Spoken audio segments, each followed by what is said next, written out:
Olá, bom dia. Hoje é sexta-feira, dia 14 de maio. A gente vai mostrar no Jornal Toda Hora como foi o depoimento do representante da Pfizer na América Latina na CPI da Covid. Aliás, em Alagoas, o presidente Jair Bolsonaro criticou a CPI lá no Senado. E você vai ver também que nos Estados Unidos, quem está imunizado contra a Covid já pode até tirar a máscara. Vamos começar falando da tensão no Oriente Médio. Os Estados Unidos se opuseram à reunião de urgência do Conselho de Segurança da ONU para tratar justamente do aumento da violência entre israelenses e palestinos.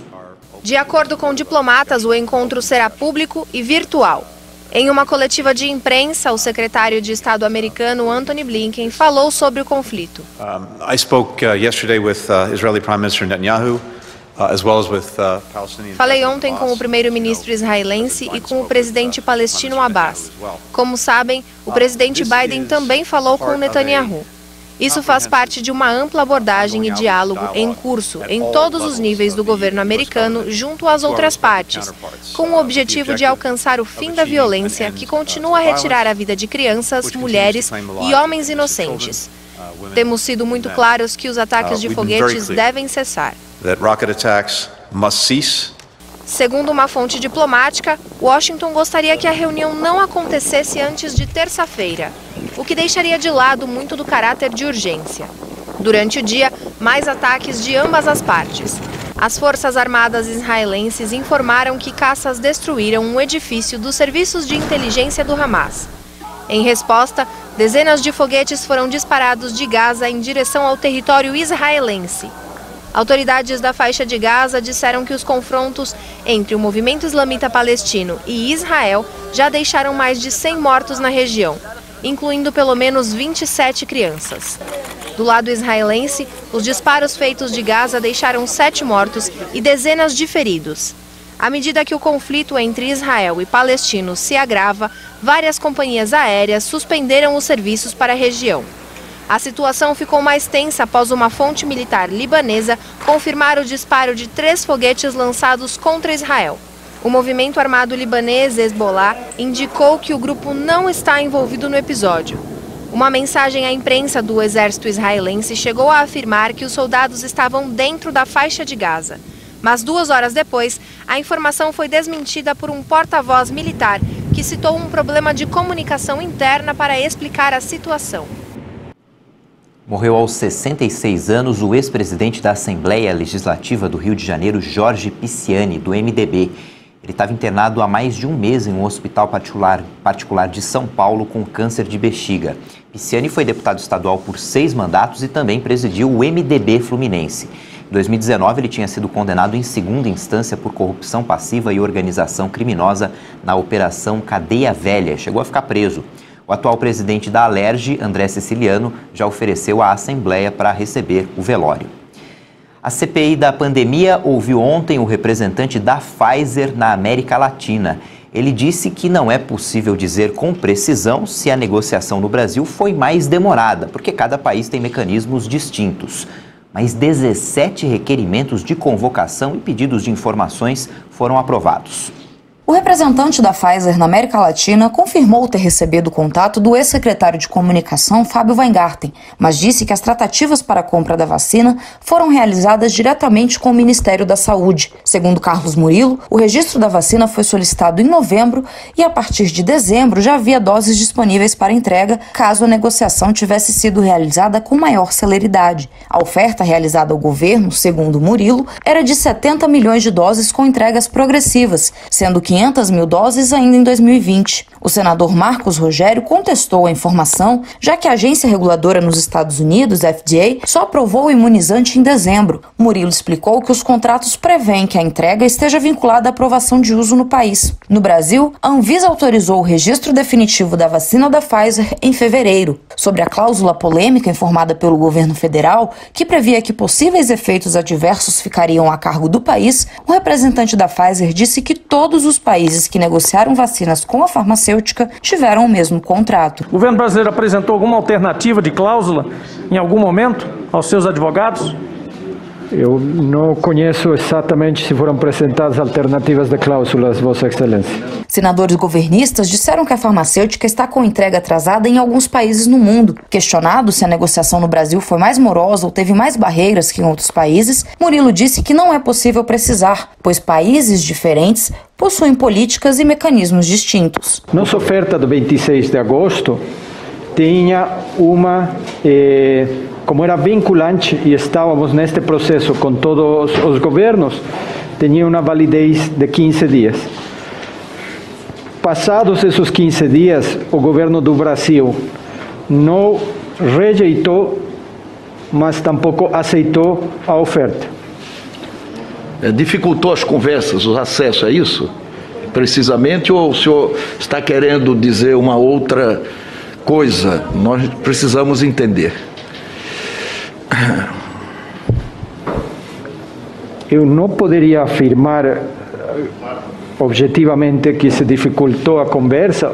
O que objetivamente posso afirmar, as condições que foram ofertadas e o tempo de validade dessa nossa oferta. Líder do governo no Senado e suplente na CPI da pandemia, o senador Fernando Bezerra defendeu que não houve atraso na negociação da compra da vacina e que a carta enviada pela Pfizer não ficou sem tratativa.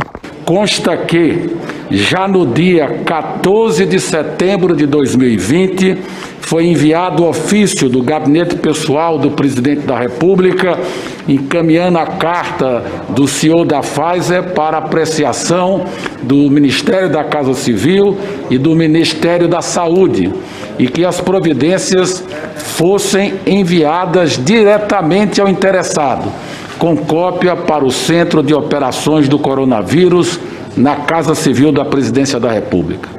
Portanto, senhor presidente, senhoras e senhores senadores, prontamente a Presidência da República deu prosseguimento à questão, inexistindo qualquer razão para inferir qualquer omissão do presidente da República ou dos órgãos técnicos do governo. Além de ouvir o representante da Pfizer na América Latina, a CPI da pandemia aprovou 17 requerimentos de informações, convites e convocações para prestação de esclarecimento sobre o enfrentamento à Covid-19. Entre os pedidos aprovados está o requerimento para que a empresa Google apresente um relatório de vídeos apagados em várias contas na internet e a convocação da médica Jurema Werneck, diretora da Anistia Internacional no Brasil e coordenadora do Movimento Alerta, que consolida dados da pandemia aqui no país. Um dos depoimentos marcados para as próximas semanas é o de Pazuello, e a Advocacia Geral da União apresentou ao Supremo Tribunal Federal um pedido de habeas corpus preventivo em favor de Eduardo Pazuello, que foi ministro da Saúde do governo Bolsonaro. A AGU pede que Pazuello possa ficar em silêncio e não sofra ameaças durante o depoimento na CPI da Covid, marcado para o dia 19 de maio. O ministro Ricardo Lewandowski será o relator do habeas corpus de Pazuello no STF. Ontem, o presidente Jair Bolsonaro entregou obras em Alagoas e uma delas foi um trecho da transposição do Rio São Francisco. Bolsonaro reafirmou que apenas Deus tem o poder de tirá-lo da presidência da República. O trecho inaugurado no município de São José da Tapera, no semiárido alagoano, tem 30 quilômetros de extensão e vai garantir o abastecimento de água para mais de 100 mil famílias em 4 municípios. A obra foi iniciada em 2007, durante o segundo mandato do ex-presidente Lula. Por causa da transposição do rio, a obra acabou sofrendo atrasos sucessivos. Quando ficar pronto, o Canal do Sertão Alagoano terá 250 quilômetros de extensão e vai abastecer 1 milhão de famílias em 42 municípios. Esta obra aqui no nosso estado de Alagoas é mais uma das tantas que, graças a Deus, estamos conseguindo concluir ao longo do nosso mandato. Obras que pareciam infindáveis, mas com a equipe de ministros competente, como aqui o Rogério Marinho, do MDR, o nosso grande ministro do Rio Grande do Norte, estamos conseguindo fazer isso aí. Eu só peço a Deus uma coisa, que nos dê força, sabedoria e coragem para enfrentar os desafios e concluir o nosso mandato, de modo que possamos dizer lá na frente que fizemos o melhor de nós. Vocês merecem, vocês são realmente homens e mulheres que sofrem com a seca no Nordeste, mas isso aos poucos está sendo ficado para trás. Pouco antes, na capital, Jair Bolsonaro participou da entrega do complexo viário em Maceió. A ligação urbana é a maior obra de mobilidade de Alagoas. E no discurso de solenidade de entregas de 500 unidades do programa Minha Casa Minha Vida, o presidente criticou a CPI da Covid, instalada no Congresso Nacional. Ele mandou um recado aos parlamentares que fazem várias críticas ao atual governo, em especial ao senador alagoano Renan Calheiros, que é o relator da CPI. O recado que eu tenho para esse indivíduo, se quer fazer um show tentando me derrubar, não fará. Somente Deus me tira daquela cadeira. Pela segunda vez, as provas do Enem serão realizadas no começo do ano. O presidente do INEP, o Instituto Nacional de Estudos e Pesquisas Educacionais, Douglas Dupas, informou ao Conselho Nacional de Educação que, por causa de problemas de orçamento, a prova que facilita a entrada de estudantes em faculdades será marcada para janeiro de 2022. O Enem de 2020 também foi adiado em função da pandemia e só foi realizado em janeiro desse ano, aliás, com abstenção recorde de alunos. Com o orçamento apertado, as universidades federais podem ser obrigadas a paralisar as atividades no segundo semestre. Para evitar o fechamento, as federais querem discutir com o MEC estratégias para tentar resolver o problema. Com a aprovação da Lei Orçamentária Anual de 2021, o Ministério da Educação sofreu um corte de recursos e congelamento de 2 bilhões e 700 milhões de reais. O maior impacto foi nas universidades federais, com a redução de 1 bilhão de reais. E a falta do recurso pode comprometer o funcionamento das 69 instituições de ensino no próximo semestre. O bloqueio de recursos atinge despesas como o pagamento de conta de luz, água e telefone, mas também pode ter alcance maior, como no fornecimento de bolsas de estudo e programas de auxílio estudantil. O congelamento não inclui os recursos para salários e aposentadorias, que são despesas de pagamento obrigatório. Ao todo, o governo federal prevê um gasto de 4 bilhões e meio de reais com as universidades federais neste ano. Em 2020, o valor destinado foi de 5 bilhões e meio de reais. A Agência Europeia de Medicamentos informou que as vacinas contra a Covid que usam a tecnologia de RNA mensageiro, como é o caso da Pfizer-BioNTech e da Moderna, parecem eficazes contra a variante que tem causado estragos na Índia. A Agência Europeia de Medicamentos divulgou uma boa notícia sobre a eficácia de algumas vacinas para a nova cepa, possivelmente mais transmissível. Com relação à variante indiana, temos monitorado de perto os dados que estão surgindo. Posso dizer que, em termos de neutralização cruzada de anticorpos que são produzidos a partir das vacinas que estão em uso agora na União Europeia, os dados parecem ser bastante tranquilizadores. Pelo menos as vacinas de RNA mensageiro serão capazes de neutralizar essa variante, pelo menos até um ponto que garanta proteção suficiente. O italiano também se mostrou otimista quanto à capacidade de proteção das vacinas baseadas em um adenovírus, como as da AstraZeneca Oxford e da Johnson & Johnson. A variante B1617, que apareceu pela primeira vez na Índia em outubro, foi detectada em 44 países. A Organização Mundial da Saúde classificou a cepa esta semana como preocupante. Os nascidos em novembro, que receberam a primeira parcela do auxílio emergencial em 28 de abril e que não fazem parte do Bolsa Família, já podem, a partir de hoje, sacar o dinheiro e fazer transferências. A segunda parcela do auxílio para esse grupo vai ser paga no próximo dia 13 de junho. O tempo continua frio em algumas regiões do país. Nas serras gaúcha e catarinense, pode até gear. A circulação de ventos vai continuar influenciando as instabilidades em algumas áreas da costa leste e do nordeste. No litoral do Pernambuco, o amanhecer vai ser nublado e com chuva frequente nesta sexta-feira. As instabilidades diminuem no sudeste do Brasil. As capitais São Paulo e Rio de Janeiro vão ter um dia com sol, bastante variação de nuvens e não chove. No leste do Espírito Santo e extremo norte do Rio de Janeiro, há risco de chuva a qualquer hora. Por causa da zona de convergência intertropical, o tempo vai continuar carregado por todo o norte do Ceará, Piauí, Maranhão, Pará e Amapá. Nestas áreas, há alerta para temporais. No Amazonas, norte do Tocantins e nas demais áreas do Maranhão, Rio Grande do Norte e Ceará, as pancadas vão se concentrar entre a tarde e a noite. Em Maceió e Aracaju, no extremo sul do Mato Grosso do Sul, há risco de chuva também a qualquer hora nesta sexta. Por toda a faixa leste da Bahia, incluindo a capital Salvador, o dia será marcado por sol e há condições para chuva rápida. O tempo vai continuar firme sem chuva no Mato Grosso, em Goiás, sul de Rondônia, centro-sul do Tocantins, em Santa Catarina e Rio Grande do Sul. O tempo fica instável no norte do Paraná e áreas do litoral nesta sexta. Por causa do ar frio, há possibilidade de geada nas serras gaúchas e catarinense. Nas demais áreas da Bahia, em Belo Horizonte, no interior de São Paulo e no Triângulo Mineiro, a sexta-feira será de sol e tempo firme. A temperatura não vai subir muito em Curitiba nesta sexta-feira. A mínima prevista é de apenas 7 graus.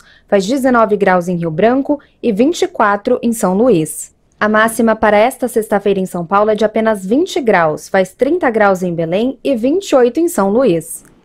Depois do intervalo, a gente atualiza os dados da Covid no Brasil e você vai ver que a maioria dos estados brasileiros tem queda na média de mortes. E você vai ver também que nos Estados Unidos, quem está imunizado já pode até tirar a máscara. Voltamos já.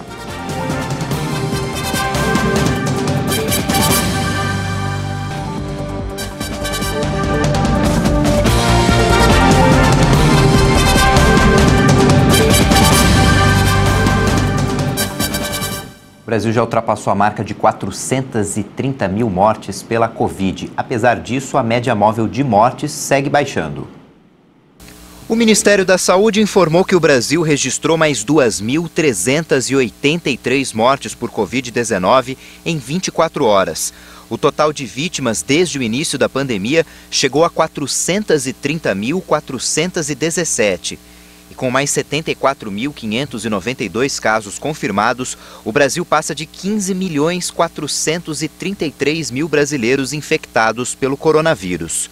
A média móvel de mortes nos últimos 7 dias ficou abaixo de 2.000 por dia pelo terceiro dia seguido, com 1.924 vítimas.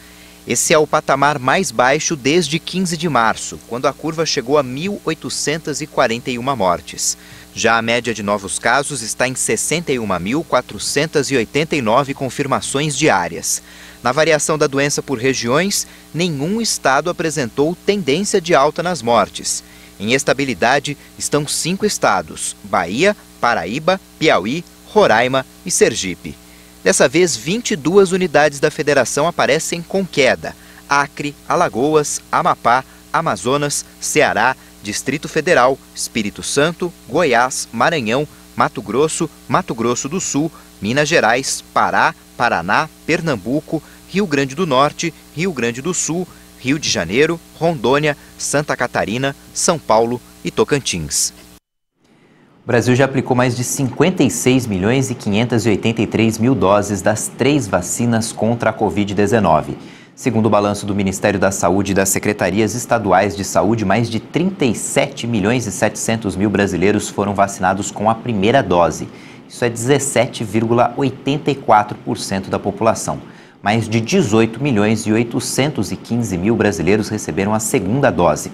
De um dia para o outro, de acordo com esse balanço, foram aplicadas mais de 690.000 doses da Pfizer, Coronavac e da AstraZeneca. Os estados que mais vacinaram a população proporcionalmente são Rio Grande do Sul, Mato Grosso do Sul e o estado de São Paulo. O balanço da Universidade Johns Hopkins, nos Estados Unidos, aponta que o mundo todo já tem 161.221.000 casos confirmados de Covid desde o início da pandemia. Já são 3.345 mortes até agora. A Anvisa autorizou o uso emergencial de um novo coquetel contra a Covid-19. O medicamento da farmacêutica Eli Lilly combina 2 anticorpos que imitam a capacidade do sistema imunológico de combater o vírus. A substância tem a missão de impedir que esse vírus entre na célula e se multiplique. A Bamlanivimab e Etesivimab devem ser administrados juntos apenas em pacientes com casos leves e mais de 12 anos que não necessitem de suporte de oxigênio. A combinação não é recomendada para casos graves e nem é vendida em farmácias. Esse novo coquetel só pode ser aplicado em hospitais. Autoridades sanitárias anunciaram que os americanos imunizados contra a Covid-19 não vão mais precisar usar máscaras em espaços fechados ou abertos. O Centro de Controle e Prevenção de Doenças, principal agência federal de saúde pública do país, acrescentou que vai mudar as orientações para conter a pandemia. As pessoas imunizadas também não vão precisar mais manter o distanciamento social, mas o CDC manteve a recomendação para que os imunizados sigam usando máscaras ao viajar de transporte público, assim como em aeroportos e estações de trem. Até o momento, cerca de 35% da população americana, mais de 117 milhões de pessoas, já receberam as doses necessárias das vacinas administradas na campanha, uma da Johnson & Johnson e 2 da Pfizer ou Moderna. A mudança de orientação foi realizada após estudos comprovarem que as vacinas são eficazes, inclusive contra infecções assintomáticas ou variantes do coronavírus. As novas recomendações estão sujeitas a retrocesso caso a epidemia volte a piorar. Os adolescentes com idade entre 12 e 15 anos já podem receber a vacina da Pfizer-BioNTech lá nos Estados Unidos. Para o presidente americano Joe Biden, a inclusão do grupo é mais um passo gigante na luta contra a pandemia. Ele também garante que a vacina é segura e eficaz para crianças entre 12 e 15 anos. A FDA, a agência americana que regula o setor de alimentos e remédios, deu a aprovação após revisar dados de testes clínicos feitos com cerca de 2.000 jovens. O imunizante e o número de doses administrados nos adolescentes são os mesmos dos adultos, por isso os jovens podem ir aos mesmos postos de vacinação. Os adolescentes tendem a desenvolver formas menos graves de Covid-19 do que pessoas mais velhas. Por este motivo, vaciná-los não havia sido uma prioridade até agora. Mas o grupo não é imune à infecção e pode ajudar a propagar o vírus na população em geral. Olha, enquanto o Comitê Olímpico Internacional garante a realização dos Jogos de Tóquio, o Sindicato dos Médicos do Japão se posicionou contra a realização do evento. Cerca de 40 cidades já até desistiram de receber delegações estrangeiras. A pressão popular para que os Jogos Olímpicos sejam cancelados tem ganhado força no Japão. Ainda mais agora com o Sindicato dos Médicos, que declarou que não há como garantir a segurança das competições. O país enfrenta uma 4ª onda de contaminação do coronavírus e novas medidas têm sido tomadas para frear esse avanço. Segundo o Sindicato dos Médicos, o país tem apenas 2% da população imunizada e os sistemas hospitalares estão novamente sob pressão. O Japão registrou nas últimas 24 horas 103 mortes por coronavírus e se aproxima do recorde de 119 mortes registradas no dia 2 de fevereiro. Em meio aos protestos, cerca de 40 cidades desistiram de receber delegações de outros países sob a alegação de não ser possível garantir a segurança tanto da população como dos atletas e demais envolvidos na realização dos Jogos. Há 10 semanas da abertura dos Jogos, grande parte da opinião pública permanece contrária à realização do evento. Pesquisas mostram que a maioria dos japoneses deseja um novo adiamento ou até o cancelamento dos Jogos Olímpicos. Agora falando de futebol, pela Sul-Americana, o Corinthians foi até o Uruguai para enfrentar o Peñarol e acabou sendo goleado por 4-0. Com esse resultado, o Corinthians está eliminado da competição continental. Em Porto Alegre, por outro lado, o Grêmio venceu o Lanús por 3-1. Esse resultado manteve a equipe com 100% de aproveitamento sob o comando de Thiago Nunes e também encaminhou a vaga à próxima fase da competição. Na próxima rodada, basta um empate contra o Araguá, na Venezuela, para o Grêmio avançar. Na Libertadores, o Atlético Mineiro foi até a Colômbia e venceu o América de Cali por 3-1. Essa vitória classificou o Galo para a próxima fase da competição.